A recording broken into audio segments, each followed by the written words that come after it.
ठीक है, लेकिन अभी जैसे कि रविंद्र जी कह रहे थे कि फिर आप श्रीलंका को क्यों छोड़ रहे हैं? तो मुझे लगता है कि क्या कोई ऐसा डिसीजन हो गया है जिसपे सिर्फ विरोधी विरोध देखने को मिलना है, या कहीं सिर्फ मुस्लिम वर्ग को भी मैं सीधे यदि नाम लेके बात करूं, तो उनका कौन सा ऐसा बड़ा हित है जिसके लिए इतना वो विरोध कर रहे हैं? वाकई में यदि उनको छोड़ा गया है, ओवरऑल पूरा देखें, तो ये संविधान के खिलाफ गया, अभी रविंद्र जी ने भी बोला, तो कहीं कोई कमी रह गई है क्या?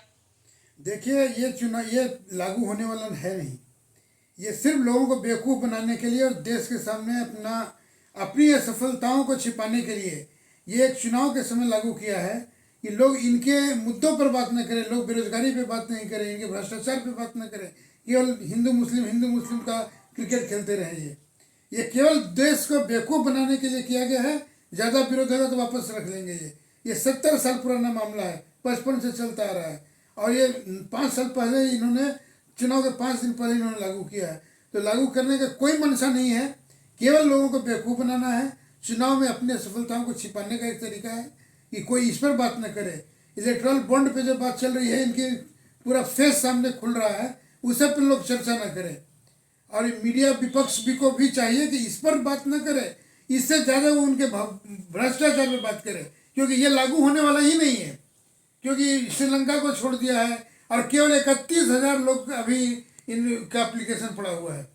ये कोई बड़ा मुद्दा ही नहीं है जिस तरह से ये कर रहे हैं वो। और नागरिकता का भी नियम इतना बड़ा कानून बना दिया है कि नागरिकता लेना भी इतना आसान नहीं है।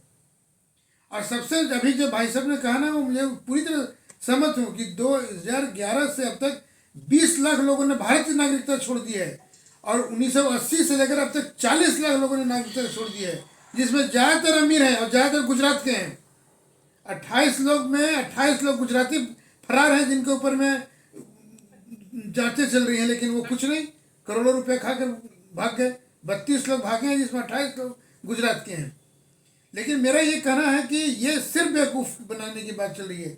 यहाँ पे यही चर्चा करनी है तो हमें ये चर्चा करनी चाहिए कि 40 लाख लोगों ने क्यों नागरिकता छोड़ दी। और सबसे शर्म की बात है कि पाकिस्तान में नागरिकता ली है, तुर्की में ली है, बांग्लादेश में नागरिकता ली है। ऐसा नहीं है। तो हमें इस चीज़ को सोचना चाहिए कि ये इससे ज़्यादा और बड़ा मुद्दा है। अनामी जी, ये बात सच है। कुछ और स्टेटमेंट्स भी आए हैं, इवन पाकिस्तान से भी स्टेटमेंट्स ऐसे आ रहे हैं। वहां तो बहुत कहा गया है कि यदि भारत में कोई प्रताड़ित हो रहा हो, कोई परेशान हो रहा हो, तो हमारे यहाँ आ जाइए, हम दे देते नागरिकता। तो इस तरह की बातें होने लगी तो मुझे तो लगता है कि क्या मजाक हो रहा है सीए का। सब अपनी अपनी राय अलग तरह से दे, बहुत वाकई में मैं बता रहा हूँ कि ये केवल सीखा लीडर चल रहा है, बाकी कुछ नहीं होगा।